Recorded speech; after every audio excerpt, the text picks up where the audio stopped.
What's up, y'all? It's your girl, China Lovelace, and we are here for another episode of Always Relevant Conversations. Now, we got my Bay Area player partner. He's a rapper, an actor, hailing from the city. That's the Fillmore district. He's still winning. We got Stunnaman02. How you doing? Man, I love you. You said the 02 too. Come on, man. Thank you for getting it right. Oh my God, I love her. Look at this queen right here. Everything on point. Her makeup, her eyelashes, her glasses, her Stop hair. it. You better be aware when you're in the presence of a real queen. Don't play with yourself. Never play with me, okay? Y'all heard what he said. But yeah, I mean, the Stunnaman02, like, that's the full name. Like, do people just be calling you Stunnaman? I feel like sometimes they do. I feel like I don't know the reason or the motive why. Maybe I think a lot of people think I'm the original Stunnaman. They think I'm the dude from the pack, which I got my name from. Shout out to my guy, man, Stunnaman01 for giving me the love and bestowing me the Stunnaman legacy. We still looking for 03. Okay. You know what I'm saying? Might be Stunner Girl 02 because you know they got Stunner Girl Sack going crazy. Yeah. Shout out to her. I got to connect with her. I can't wait for her to make a song. I think Stunnaman02 and Stunner Girl is going to go crazy. So I need the exclusive whenever it is coming. Stunner Girl, if you watch this, we need one. Come on, real hit. Period. I love you too. You amazing. I love everything you do. I love how you carry yourself. I love what you represent. You make the stunners look good. So keep Shout out to all the stunners, okay? Come on. Okay. Yeah. Now, I want to get into you. Like, I know you've been Jordan rapping. Gomes. Hold on, let me take the glasses. Come on, pop your shit. Come on now. Let's take glasses. Let my hair down. Get comfortable. Get comfy, because we're going to get into some things. Shout out to LeBray in front of Rich. LeBray 777. Keeping him looking fine. Shout out to Passion. I'm your hairpist. Shout out to Chris. Shout out to Sid and Sack. Anywhere you go in the Bay, they going to make sure you get not just okay, but go to another level with it. Period.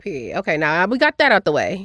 Shout out to all them people for making him look good. All right, let's get into the interview. I want to know. I want to know. So you've been rapping since you were 15. So how did you even get into rapping? So like really, it was my homies. You know what I'm saying? I was always into poetry. I always like writing.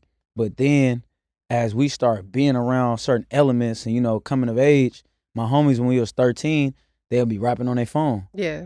12, 13, having fun. And then eventually I made my first song when I was 15 years old. Okay. And it was crazy. Shout out to my favorite rapper, Mac Just. I say that's my favorite rapper because I seen him engineering, producing, and rapping before everybody. Okay. Well, and it's not even because comparison is the thief of all joy. He was just doing it because he loved it. Yeah. So, you know, that's my favorite rapper because he did it just because he had the passion for it. Right. So we was at his house in his kitchen, like, you know, that granny nook or that, you know, Frisco house would be like hella close. And they was just like, man, get on the song. And then since then, I just loved it. I thought it was trash, but I was like, after that, it made me feel like that feeling where it felt euphoric. It just felt cool to hear myself. You know what I'm saying? So after that, then my homies. Now, what was the song? What was the name of the song? It was called Light It On My Lap. You know what I'm saying? And Light It On My Lap was, we used to be at the functions. So I was an athlete. I was more so into sports, but I was really getting distracted by girls on my phone. Okay. That happens to all of us, though. No, but they think if we just stay focused on what we need to do, we don't let the distractions deter us, and we just stay on point till we get into the climax of where we're supposed to be. Right. We'll be the best versions of ourselves. We will. Oh, well, fuck it. We still doing well. Still winning. So, yeah, exactly. We still winning. But what you asked me? So I was just asking you, like, what was the name of the song? And Light It On My Lap. We used to be at the functions. Okay, so, you know, of course, we live in San Francisco. You know, that's one of the most, like, expensive cities in the world. You know Talk about it. The wealth disparity between not just people in poverty and people who have a lot of money, but also the wealth disparity between black people and everybody else, specifically white people or people who are more in a higher socioeconomic class, is huge. You feel me? It is. And I mean, with you, so I grew up in San Leandro. So, you know. And I remember, like, when I was 12, it was just, at the time, it was just me and my one sibling, my mom. My grandma and them, they lived upstairs. We lived in apartment complex.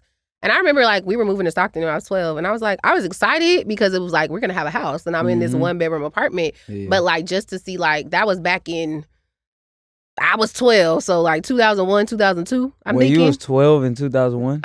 If I'm doing my math right. What? Maybe not. So you're not 22, 25? No. Hey, listen, black women, we love y'all. I am about to be 35 at the end of October. Congratulations. Thank you. But I just remember back at that time, so if I did my math right, like that should be like around 2001, that the rent was so high. And we never, when I was growing up, like my mom never took us to San Francisco. because she never wanted to cross the bridge because of like the earthquake back in the 80s and stuff like that. So talk about your experience growing up in the city, because now we know that there aren't as many Black people in San Francisco anymore. Unfortunately, yeah, San Francisco only like 2% Black. From my experience, I had the best experience ever. Like, I'm thankful enough that I had the opportunities to leave San Francisco. Yeah. But to me, San Francisco is the best city ever in the world.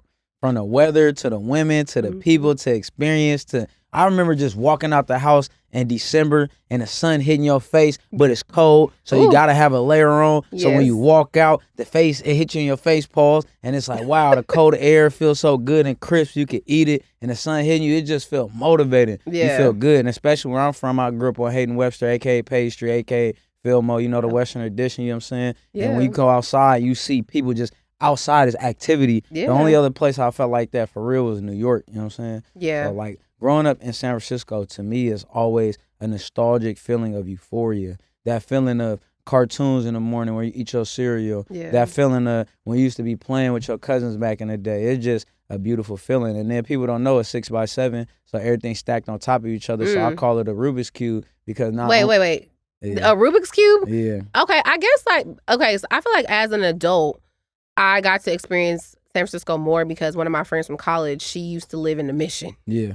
So I got to like explore it as an adult, but I used to do Uber and Lyft. So when I would be driving, oh my gosh, I would be so scared, like driving up the hill and like having to stop, like hoping nobody is crossing the street. Roller coaster. Man, but to talk about like, to hear you break it down as a Rubik's Cube and like thinking about like how close everything is, like I want to know about you. You already kind of like touched on your community, but like what was your community like growing up? Well, San Francisco has like the most projects in the West Coast. In one city. I didn't know that. Yeah. You could fact check it. I might not be right, but I trust you. Yeah, fact check it. Somebody told me this that was credible. Shout out to Gunna Goes Global. Oh yeah, Gunna, that's a homie too. Yeah, he put me on that fact. So that has the most projects in the West Coast. What does that mean for a city that has the most billionaires in it? You know what I'm saying? They ain't doing enough. In a 6x7 like dimensions. Yeah. It means everything is stacked on top of each other. You go into not shotguns, Victorian houses where on the front it looks like something, but it could go back or even go down several stories. So it was really a Boolean base of everything. You feel me? I call it a Rubik's Cube because depending on the turn you make, you're going to be in a whole different side of the city. You know what I mean? That's true. That's true. So I feel like it was beautiful. You know what I mean? And it was like really you intermingle, you met every type of person. Yeah. I feel like that about just California in general, like especially like NorCal. Like we just a big melting pot. Like it's some of everybody and everybody just be hella cool. Nah, for sure. Yeah. You're absolutely right. I love it too. Yeah. And we show each other a lot of love. Period. Because we got to. Because the Bay is always in the area. Come on. Oh, that was a bar right there. Yeah. We got to get you on the track. Come on. I do my little 1-2. Just help me out a little bit. I got you. You do it with me, it's going to be big though. Oh. So it's going to be my big 1-2. Okay. Come on. There we go. Now, just keeping it into the Bay Area, since we talking about Bay Area culture and your upbringing, I want to know, who are some of your inspirations when it comes to like our Bay Area legends? Like who's your Bay Area top 5? Well, I just met Spice One. That was hella cool. Okay. I really thought that How was did y'all link up? We did a show together in Modesto. Okay. Shout out to the 209. Yeah, the 209 be cracking. Oh my God. Yeah. Like when I tell you the 209, like if you ain't never been to Stockton, Modesto, you need to slide out there. Beautiful space. Other hometown Stockton. Shout out to the South Side. But back to Spice One. Nah, it was very amazing to meet him, just to see him still doing his thing. Yeah. And just feel the different vibration it was. So that was cool. I would say my top 5, I would definitely gonna have to say RBL Posse, Black C. If it wouldn't have been for him, we would have never curated the sound that eventually became Big Steppin'. They from Frisco, I'm from Frisco, putting that together. I really like what a lot of my contemporary peers are doing. The Larry Jones, the Lil Beans. Hey, the homie Lil Yee just got shot, so we definitely gonna pray for a speedy recovery for him. Lil Pete, Lil Russell, The Boy, Slimmy B, Nefta Pharaoh. All these people going crazy. I'm gonna miss a lot of people because of so it's hard to pick a top 5, right? It is. And the women, I just want to shed some light on the women too, because I'm thankful to say that the women in the Bay are really, especially yourself, you know what I'm saying? The entrepreneurs just outside of music as well. They really help us go to another level. Yeah. You know what I mean? So, and then I'll say a couple more just to shed some light, like Fab, Keek, you know what I mean? Mac Dre, you know what I'm saying? I can't have a top 5 because, you know what I mean? So, it's so many people. I could go on and on. Goldie showed me so much love. There's so many people. Nump, You know what I mean? No, you taking it back. Messy Marv. I could rap all day, you know what I mean? So, you know, I see Drex One doing his thing. We got Jay Walt, Professor Gable, Frack. You see, we got the white homies turning up too, you know what I mean? So I just really think it's a beautiful thing to say if you see anybody moving from the Bay, from battle rap, like people like Pass to all the way to the industry, like G-Eazy and All Black and all these people, it influences me. That make me want to go hard. Yeah. You know what I mean? So. Well, keeping it right here, like about, because you just touched on like the industry, and you know, with you being from the city, Empire is the biggest thing on the West Coast, and it allows artists to be somewhat like still independent, because I know their distribution, but they still have their power. They can still move how they want to do. Yeah. What do you feel like the Bay Area needs to like help us like get back into the forefront? Because it's not like we never been on top. We never had our run. Like we had the hyphy movement, like we have like G-Eazy, like we got Larry June, like we got our legends and stuff like that, of course. But what do you feel like? Do you feel like the Bay is missing anything to like help catapult artists to the next level? I feel like we have everything that's necessary.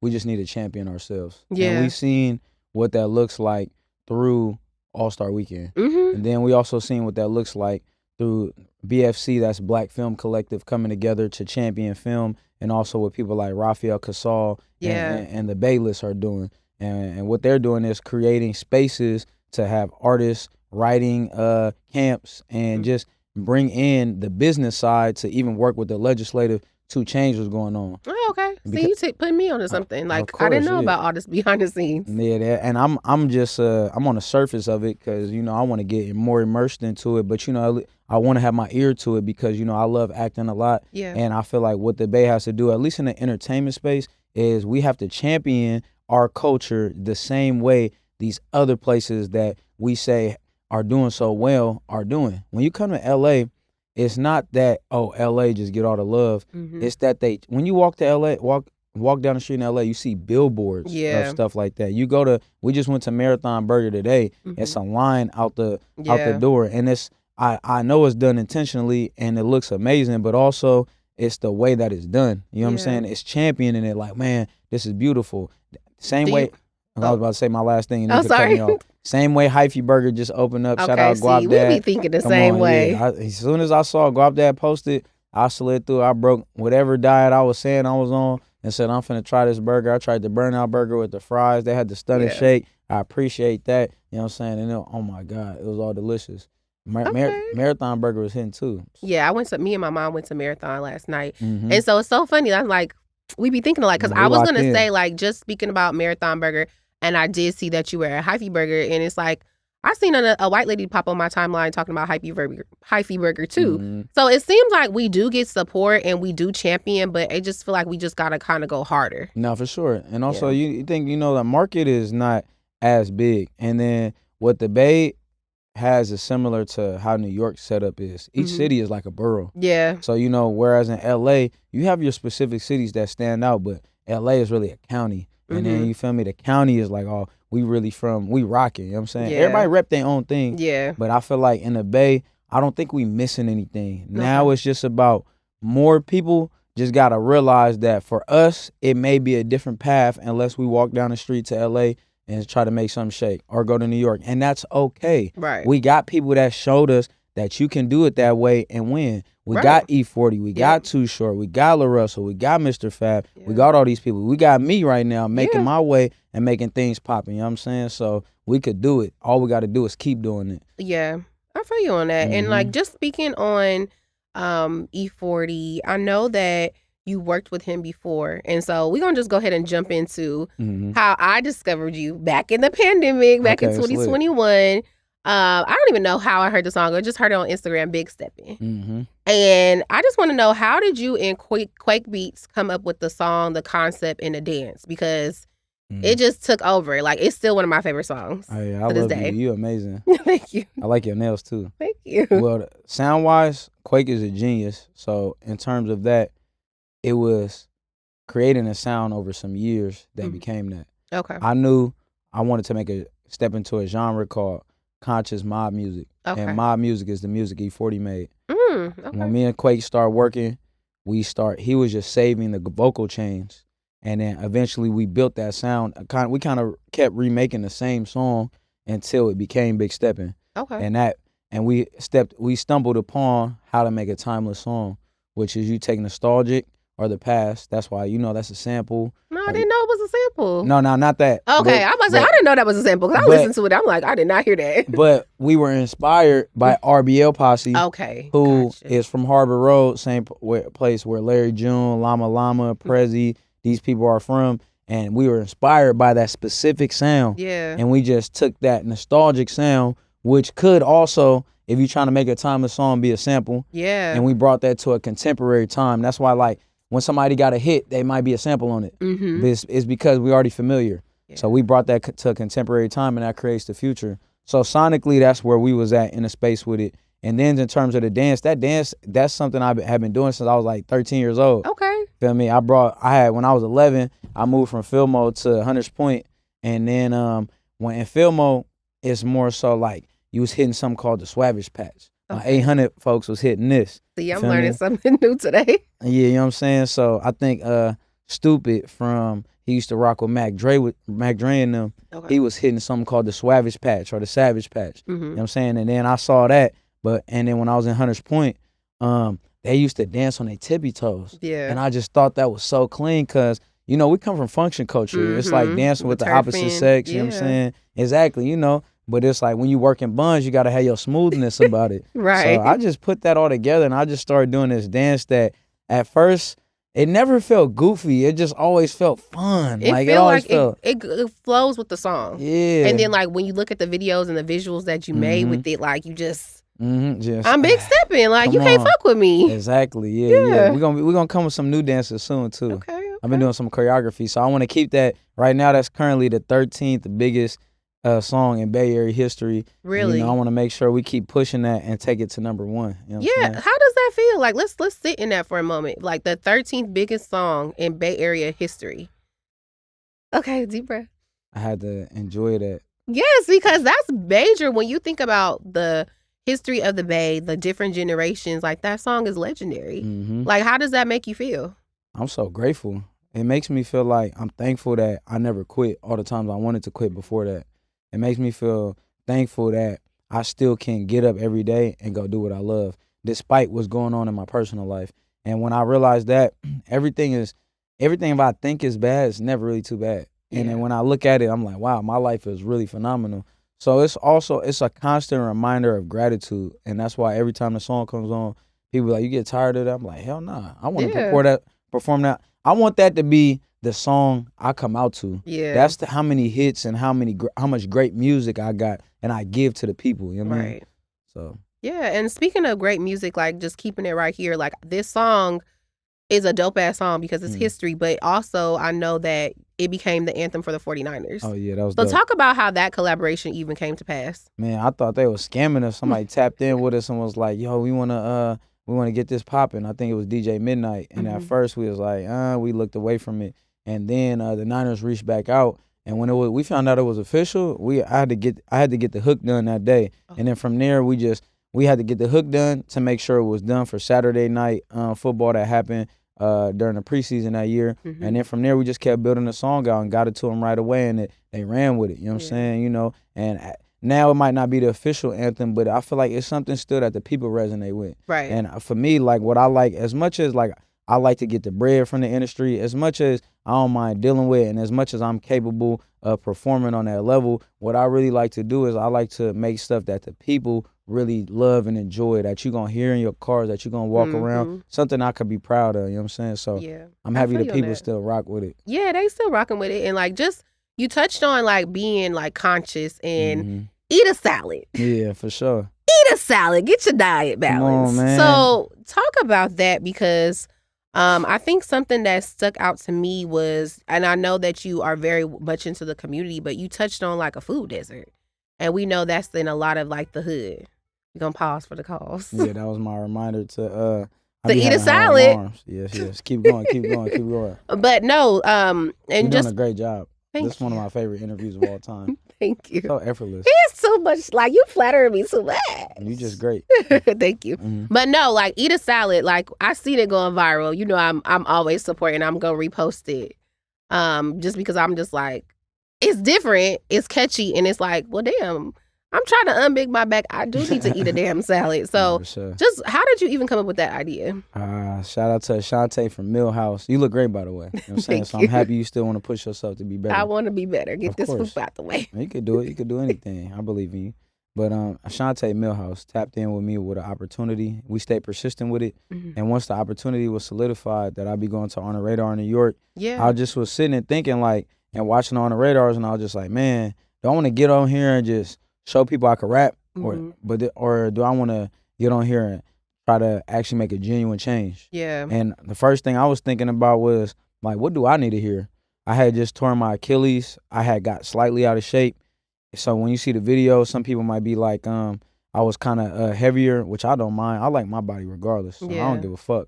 So at the end of the day, I was talking to myself like, and one of my creative directors on the team, one of our managers, Depp, we had all went to go have a dinner before 2023 was up, and we was chopping it up, and he was like, man, you know what really gets me motivated before I go in the gym? Those dudes that be like, get your ass up, get the fuck up, you fat motherfucker, like really cussing them out. So I was like, damn, how could I bring that with a message and still make it positive but not? My thing is I want to be positive, but I don't want to be corny. Yeah. I want to be genuine, and I want to be giving you compliments, but I'm not trying to be out here being on some simp stuff, even though simping is cool. The goal is to, you know what I'm saying, genuinely treat somebody with love and respect, but not to be walked all over. Right. That's the main point. Exactly. So do something that's like positive but not corny. Yeah. I feel like because you do like just even like with Big Stepping, like it's a message in there, like put the gun down, like of course, you know. But I feel like that like it's marketing because it makes you stand out, and that's like what we want to see. Like what is he talking about? Eat a salad. Like if I never knew Stunnaman02, like I would have been like, what is this talk about? But it's getting the people going. It's getting my attention. But I also know like you mean what you say. No, for sure. So you're not a gimmick. Like, do you feel like you ever get pushback from your team? Like, nah, we shouldn't do this. Like, go another way. Like, that's corny or whatever. Like, all the time. It's no yes man on Still Winning. Yeah. No yes man or no yes woman. It's like, you know, at the end of the day, they're going to tell me how they feel. When we was walking up the stairs, my manager, I sent him a song, and he was like, I don't really like the beat. And I was like, okay. And I was like, I don't think I told him thank you, so I'm going to make sure I tell him thank you for telling me that, because I do appreciate people's transparency. Yeah. You know what I mean? But I was like, that's cool, because I like it at the end of the day.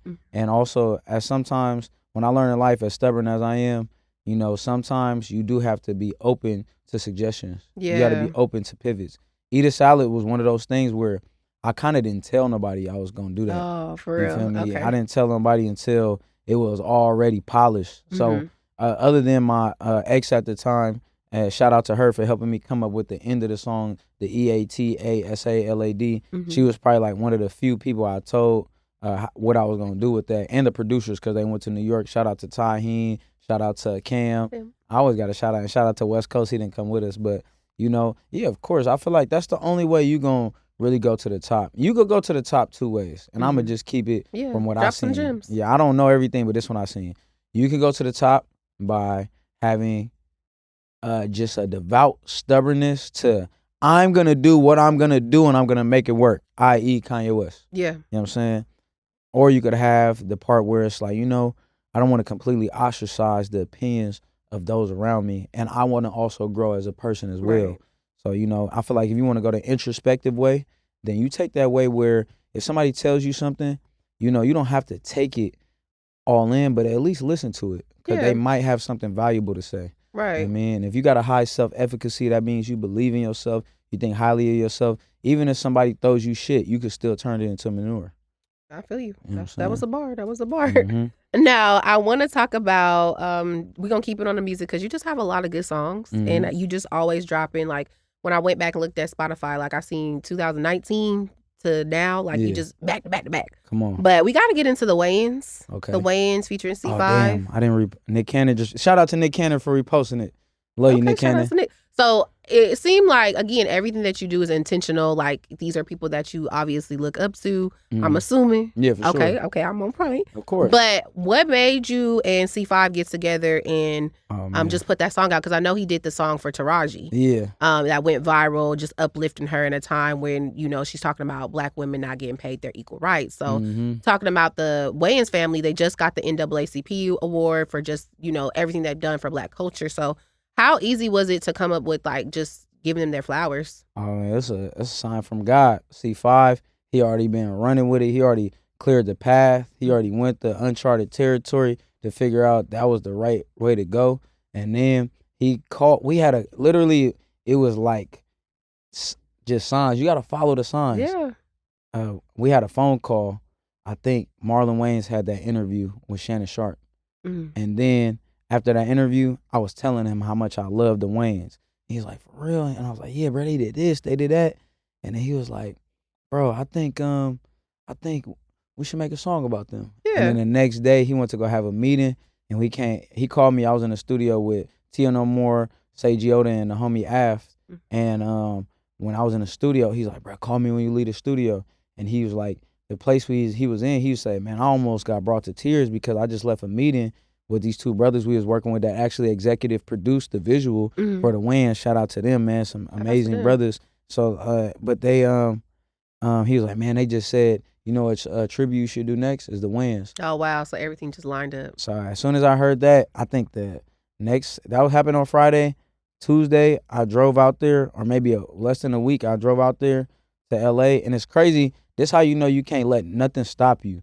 The 2 weeks before, I had just got my car stolen. Oh my gosh! Yeah, in the city? Nah, in Oakland. Oh, dang. You know what I'm saying? I was outside. Stop bipping, y'all. Nah, stop stealing niggas' cars. Please. What the fuck? You know what I'm saying? Damn, that too. But God works in mysterious ways, because I feel like that was just a test to see, despite where I was going through personally, to make sure I could still handle my business. Yeah. So it was nothing, no inconvenience. It actually made me want to go more, and we was able to get the song done, put it out, and it was something that the Wayans loved. That we eventually went to go on set to watch Papa's House. Yeah. That was beautiful. How was your experience meeting Damon Wayans Sr. and Damon Wayans Jr.? It was better than any experience that I could have. I didn't have no expectations, but it was better than I expected. The whole family on the set. We met. The whole family was on the set. The only people we didn't meet for real, and there's probably going to be a whole bunch of Wayans, because they got a big family. They got a big family. The only people that we might not have met that we talked about on the song was maybe I think one of the nephews. Okay. And then we didn't meet Marlon. Okay. Kim was on set and we didn't meet her because she was locked in, focused. But everybody else was hella cool. Damon Wayans just confirmed everything. He gave us some game. Okay. Like, can you spill a little tea with the game? Or are you going to keep it to your heart? Nah, it's good. It's good. Because now I feel like that's a lot of wisdom. And even though like they've done everything, like I really want to know. Okay, I got you. So the first thing I just learned from being on set with them is that the same way they are off the camera, they are on the camera. Okay, so they genuine self. Yeah, like it's literally like the camera turned on and I was laughing because one of their cousins or one of the nephews, excuse me, I'm butchering this. The family hella big. Yeah. So y'all don't beat me up for this. Right. But we need the family tree picture up right somebody here. who has stepped in for yeah, exactly. We need that for real. Somebody who stepped in for Damon Wayans. He was exactly, when he was just chilling in the crowd and he got on camera, the exact same. And I was like, oh, they all like that. And that hit a light switch for me. And I talked to Keenen Ivory Wayans' son as well. And he told me something that helped me a lot. He was like, when you go on there, just be you. Yeah. And that affirmed something with Tupac's ideals of acting, where he said, I'm not going to, if I have to play a ghost, I'm not just going to play a ghost. I'm going to play my best version of what I think a ghost is. So I'm not fitting into somebody else's box. I'm going to be the best version of what I could do. I feel you on that one. That's what I felt on set. And then I'll tell you, Damon, he said, do what nobody else is doing. Like, do all the stuff that's edgy. And he also just affirmed a lot of the stuff. A lot of the books he recommended I had in my repertoire. So it was telling me, go back and read these books. You know what I'm saying? Go see what they talking about. You know what I mean? So.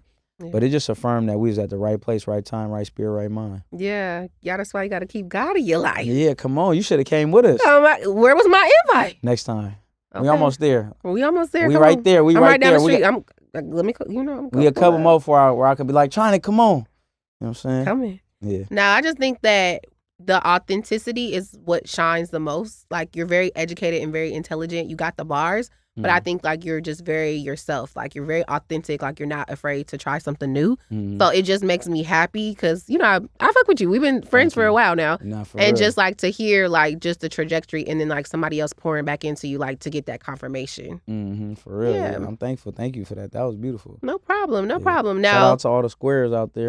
Nothing wrong with being a square, okay? Because they used to call me a square back in the day. I'm a super duper square. Now, we talked about you dropping music consistently, and you just dropped a single, This Her. Come on, shout out to Jordan Carter, shout out to Subject from New Jersey. That's you too. This her. That's Come me. on, yeah. But talk about the song for anybody that's not hip, that haven't heard it. Like, what inspired the song and everything like that? Well, a woman just being amazing inspired it. But the real thing that inspired it, all right, so I was dating a young lady like in end of 20, when was the end of the 2020. Okay. So I told this young lady like, it wasn't working out how I wanted it to. I had stopped my emotion of what I was doing, dealing with multiple women to lock in with her. And she wasn't abiding by the verbal contract that we said and set out. What's the verbal contract? We said we both would date each other exclusively. Oh, okay. But I was constantly discovering that she was talking to somebody else. Exactly, but she was giving me the runaround and the manipulation, saying like,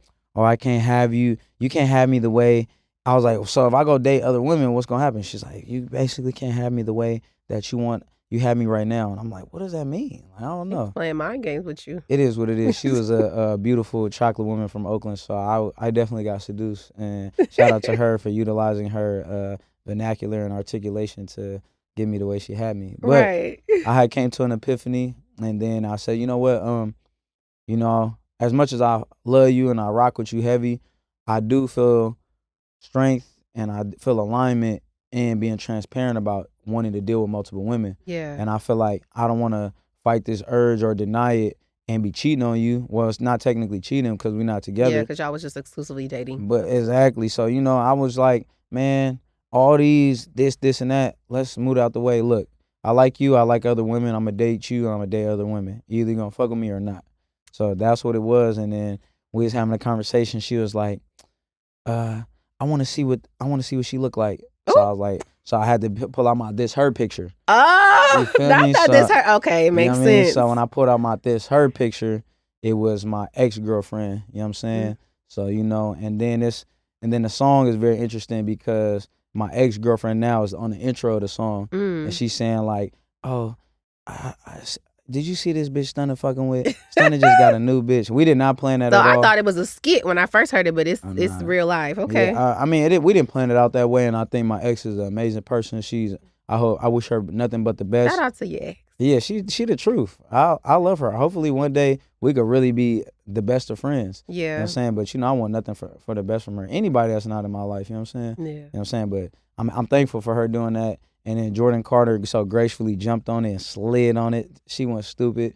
So, we painted a picture for all the women who you don't know these conversations that are happening when you're not there. Yeah. But when they see China all done up, nails purple, gosh. got on a platform, Vans, hey, looking all white, glasses, smile, radiant, and the hating hoes is like, oh my God, you see that bitch China? She interviewing that fine ass dark skinned chocolate man Stunna with the locks from the Bay, Frisco. And he from the city, and he's still winning. Exactly, and he be global, going everywhere. His brand respectful, love God, and eat healthy. Yeah. Bitch, nigga, eat a salad. So when they doing all that, and they be like, China, who is that bitch? And then they gonna be like, hold on, this her. And they gonna see you just popping. This her. Zoom in on me, Dustin. This her. Exactly. So the way that it be like, shout out to my folks, Ben, him, E, Neil, this her. You know what I'm saying? And that's you, baby. Keep being your best self. Period. Now, I want to keep it right here because it's Women History Month. Yeah. And I just want you to name some women that have inspired you to just be the best Stunnaman02 that you can be. My mom, for sure. Because, come on. I feel like I got to give her more time. I feel like I don't give her enough. So maybe I'd be less critical on myself about that. But my mom, oh my gosh, she's such a phenomenal woman. She just loved me. Even though she get on my nerves, I still appreciate her so much. Yes. Because if it wasn't for her, my mom and my grandma, for real. You know what I'm saying? But, in terms of like literature, I really like, I like the platform that Angela Davis was standing on for a minute. Not for a minute, but everything she stood on. Yeah. I really like Zora Neale Hastings. Just the work that some heavy hitters. Oh yeah, for sure. And then it was one more author. She was like a hood author I used to read back in the day. But like the hood books, like the like Loves and stuff like that. Oh. But, I'm trying to think. Do you know one of the titles of the book? Nah, I don't. It's okay. Okay. Oh, this is a book called Begging for Change. There you go. Oh no, I don't know that. And then Mel Robbins. I've been on her heavy lately. She just be on the self-help. Okay. Stuff like that. But if you got any recommendations? I'm asking you because I'm like, really, I need to read my books more. I haven't read a good book. So the one book that my coworkers got on me about was The Coldest Winter Ever. And I know it's a classic book. It's so old. And they were like, you need to read it. Like, what's wrong with you? And so I went and I bought it from Amazon, not downloaded because I don't got Kindle. But I bought it from Amazon, but I still never finished reading it. So I never read it. I started reading it. I just didn't finish. I'm about to write this on my list. Coldest Winter Ever. I can't think of the author's name, but if you look up The Coldest Winter Ever, you can find it.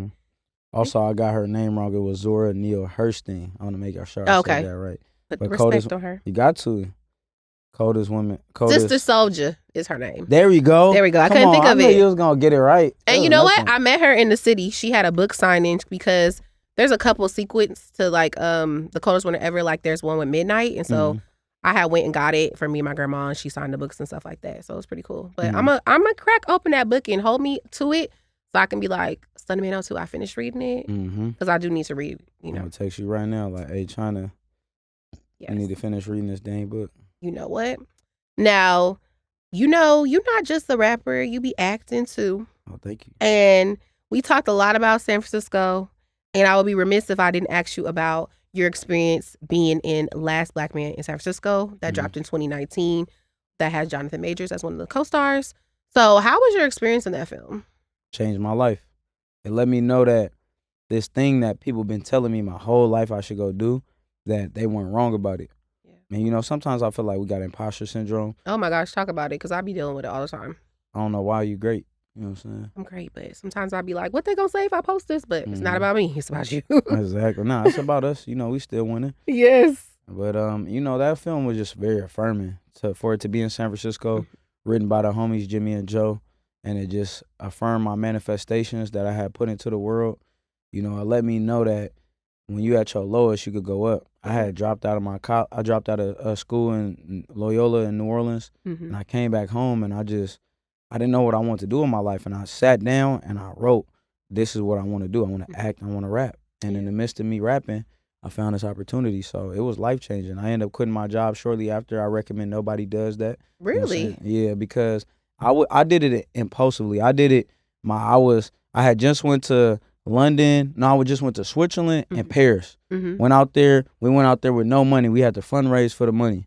So we get out there and we go through a whole bunch it felt like a movie. Times where we didn't have no money, times where we didn't miss trains, we didn't miss flights, and we had to spend money we didn't have. So it was crazy. It's talking to people who don't speak English, even getting out there, we had to basically meet somebody, a stranger in Germany, and stay at their house. But all these situations, we made it through, and that let me know, okay, if I could make it through this in another country, I could do this, do the navigations of what it is to be an entrepreneur and an artist and actor. So, I quit my job because I came back and I was in a Thrasher warehouse in San Francisco, and I told my boss I was on my way back to work because I had an extended break because I felt like I deserved it, and he hung up in my face. You know what I'm saying? So, See, you already be like, you got me fucked up, and it'd be like my 13th reason. Yeah, we cool though. It ain't no problem. I seen him again, and I actually knew they to make a song for his business because I do appreciate what they did for me. But you know when enough is enough. You know when it's time to ascend. Yeah. I'm in another one of those states right now. Right. Where I'm like, I feel like I've hit a ceiling in the Bay Area. I've hit a ceiling in the capacity of what people see me as, and it's time for me to do a metamorphosis and ascend as a person so I could better serve the world and the people who support me. I feel you on that one. Like, so to ascend, like, do you feel like you need to move out of the Bay? You have to be in a different city, like change your environment up? Like, what do you feel like that the change you need to do? I feel like it's a mix of both. It's some inner things, some introspection I need to go through in terms of my discipline, in terms of being a connoisseur of consistency, in terms of locking into another level of where I need to be better. But it's also environment. You know what I mean? If we say, all right, we got to get in the best shape of our lives, but we put a whole bunch of junk food in this room.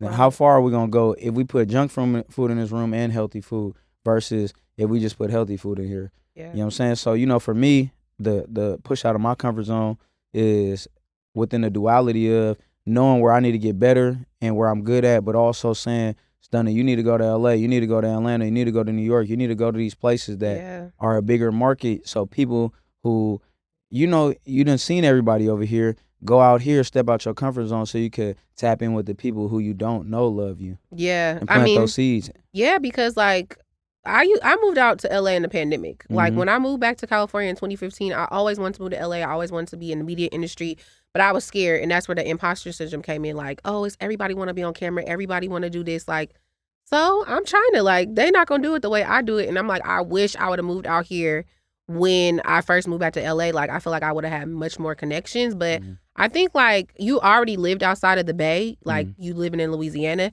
So you already have that character. It's already in you. But like, I agree. Like you do have to sometimes like move from home and just be in a different environment to get that change that you want. But I know you're going to be good. Thank you. I appreciate you. Be good. I know another thing that I want to get better at as well is, you know, figuring out a way to attract the people to me. Yeah. So that's like doing what you're doing right now, creating this system, creating this platform so that you're in your home. You're in the city you live in doing what is going to go to all over the world. Yeah. So, you know, and that's going to come in the form of so many different mediums.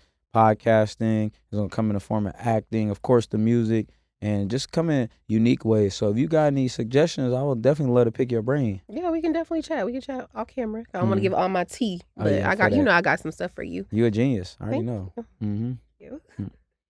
Y'all, this man is just charming me all day, y'all. This is too much. Speaking about all over the world, you know, we know you're going to be in Freaky Tales. Man. And, you know, just shout out to Too Short because that song is like, what, 8 minutes, 9 minutes long? Tales. These are the tales that I tell so well. So if anybody hasn't seen the trailer, which is crazy, how did you become a part of the film and what can we expect from it? Because it's not what we think it is, like for those that haven't seen the trailer. First, shout out to God. All the time. And I won't say exactly what happened, but I'm going to say I let some things out of my life left, some things and people, and the opportunity came. Yeah. And that was just, it felt so poetic in the sense of letting things go to open up to receive the proper things.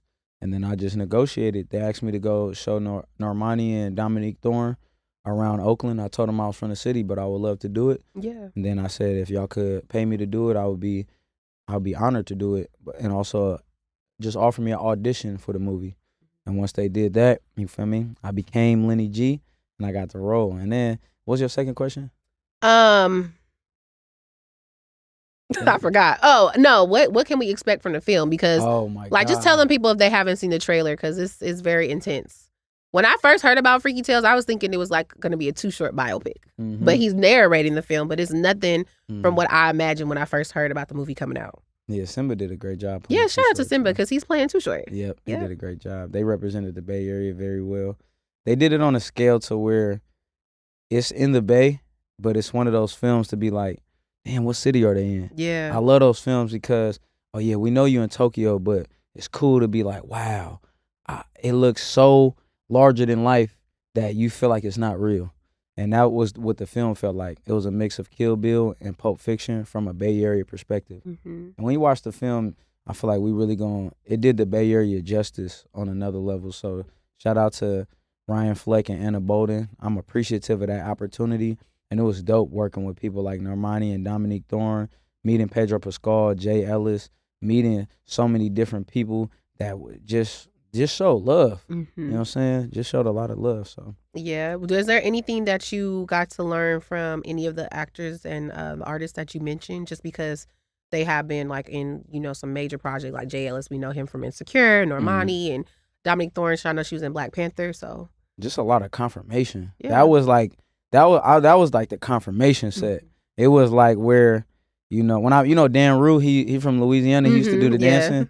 I remember I met him when Too Short brought me on Golden One Center, and I was like, dang, I'm trying to get to your level. And he was like, he looked at me, he was shocked. He was like, you already here. Yeah. He's like, you wouldn't be talking to me if you wasn't at my level. And that's when I realized I think I already said it, but comparison is the thief of all joy. Stop. You can't, once you keep comparing, oh, you see somebody and you didn't put them on a pedestal, it takes away from the fact that you're in the same room as them.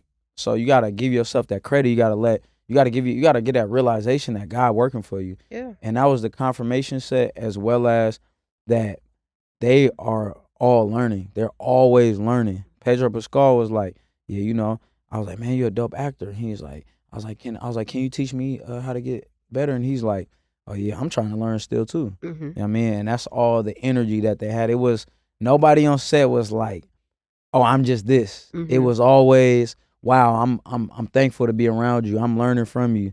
Hanging out with Normani and Dominique was like taking them through Oakland, taking them to Dope Air, taking them to get soul food, us meeting people that's really in the community and them really being superstars and they just chilling.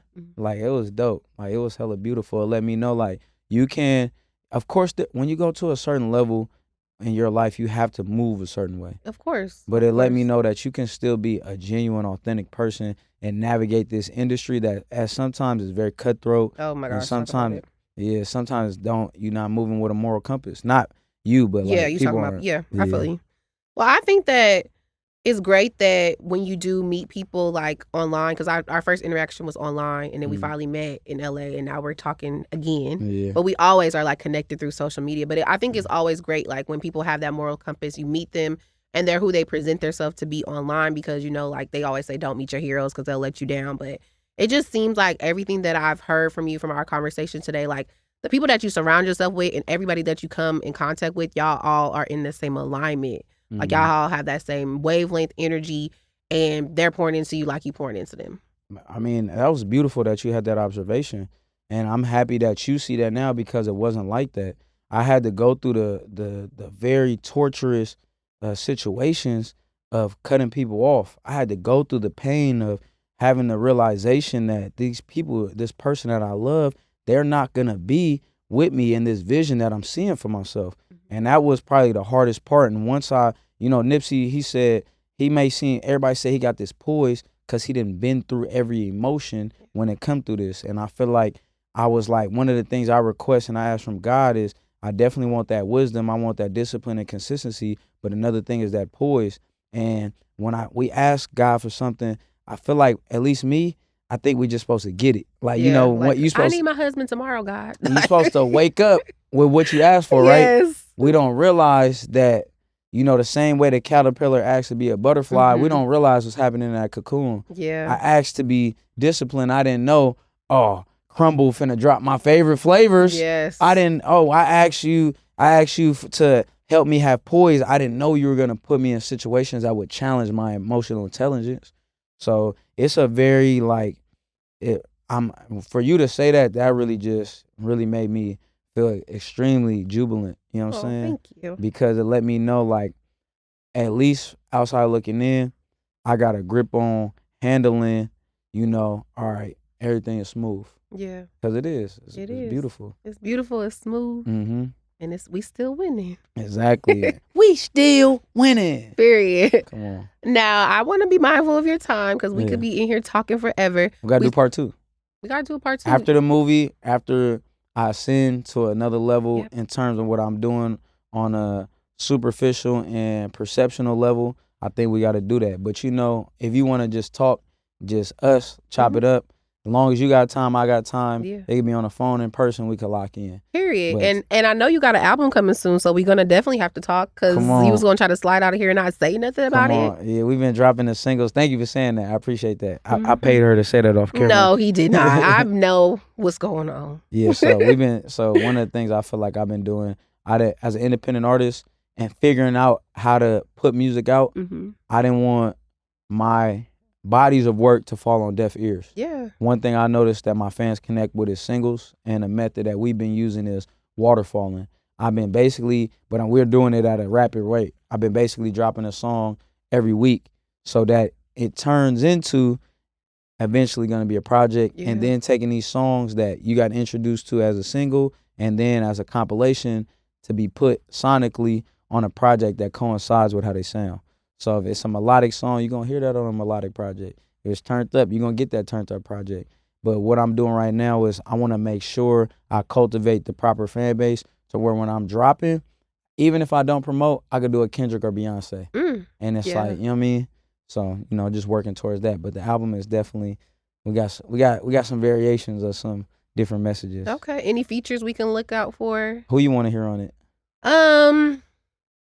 Let's see. I don't know if you did a song with LaRussell yet. Yeah, me and him got something to Okay, so LaRussell. Hey, P-Lo and LaRussell, I need y'all to send me the stems from the song we made with Tope. You know what I'm saying? Look at how we came up. Then it changed, but we ain't changed up. Come on. That's all I remember from the song. And shout out to them. Have you done anything with Kamaya yet? Not yet. So them is the two people. I gotta tap in with Kamaya. You know what I'm saying? She need to tap in with me. I've been trying to email that. Yeah. Like, girl, come on, respond. So we hopefully we can. I think Kamaya is an excellent individual. I think she's amazing. I think right now she may not be interested in that, but I would love to do that. Okay. Well, we're gonna put it out there. We both putting it out there. We want to work with Kamaya, and we gonna see what's Kamaya, happening. we love you. You're a queen. Keep being amazing. Keep doing your thing. And just keep representing for us. Period. And you keep representing for us. Of course. I got to. Now, let everybody know, because he got the drip, the merch. Let them know where they can get the merch from, how they can find your music, and how they can stay tapped in on social media. Hey, look, this is the Love Winning sweatsuits, a collaboration with Love Tolly and Still Winning. Hey, look, this is a prototype, but I'm going to let you see it early. You done seen it through the whole interview, and we want to get you a few. How do you do that? Go slide to Still Winning LLC, and if it's not there, follow Love Tolly. That's LOVETOL III. That's 3 I's on the end, and then follow Still Winning 02. Spell just how it sound, and I'm Stunnaman02, and we're gonna get you right in one of these, and you know we gotta get you right. I need it. I need the pink and green one. Come on, shout out them AKAs. You know what I mean? Period. And let them know where they can follow you at. I'm Stunnaman02. That's on all my social media platforms, from TikTok all the way to Facebook. And if you want to find my music, same thing. STUNNAMAN02. Apple Music, Spotify, and anything that's fly. Thank you so much. Hey, thank you for this opportunity. Of course. You know what I'm saying? And what do you want to see from me next? You said Kamaya, which I would love to do. You said LaRussell, which I would love to put out. What else? Think of something. I love my Bay Area uproots and bringing, but I also see myself as a global artist. That's what I was going to say. Like, I know you have taken over the Bay Area. They know you up north. They know you down south. They know you California. So I want our artists, like, we make an impact here, but I just want us to get back to mainstream. And so if I have anything I can help with that, if I can connect you to the right people, drop some marketing gems or things like that, even though you got good marketing, because you always going viral. I'm always open for anything.